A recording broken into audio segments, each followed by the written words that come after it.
ئادەم بۆ ئێمە و مەیمونیش بۆ ئێوە.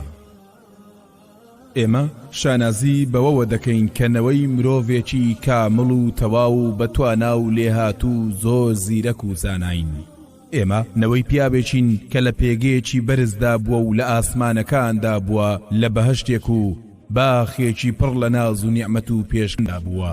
ئێمە نەوەی مرۆڤێکین کە بەدیهێنەری ئاسمانەکان و دنیا و زەوی و ژیان بەدەستی خۆی خەڵقی کردووە و ڕێزی تایبەتی و گەورەی لێناوە. بە جۆرێک هەموو دنیا بۆ خزمەتی ئەو مرۆڤە و نەوەکانی فەراهەم هێناوە. ئێمە نەوەی پیاوێکین کە خودای گەورە ئەوەندەی ڕێز لێناوە بە جۆرێک ئەمری بە فریشتەکان و ئیبلیس کردووە کە سوژدەی ڕێزی بۆ بەرن. ئێمە نەوەی پیاوێکین کە پەروەردگاری جیهانەکان خۆی فێری هەموو زانستێکی کردووە و کردوویەتی بە زیرەکترین مەخلوقی خۆی و پلەی پێغەمبەراتی پێداوە و ڕاستە و خۆ پەیام و زانستی لەلایەن زاتی گەورەی خۆیەوە بە فریشتەیەکدا بۆ ناردووە.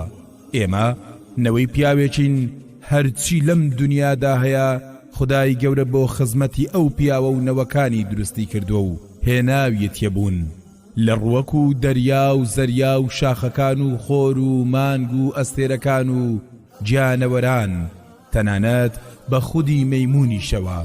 ئێوە هەر ببنەوەی مەیمونێک کە تا ئەم دەقەیەش پەرژین بێت لە ڕووتان نەیتوانیوە پۆشاچێک بۆ خۆی دروست بکات و عەوڕەتی خۆی پێدا پۆشێت. ئەی مولحید و غەیرە دینەکان، ئێوەش هەمیشە شانازی بەوە بکەن کە باو باپیرانتان ئەسڵ و ڕەچەڵەچیان مەیمون بووە.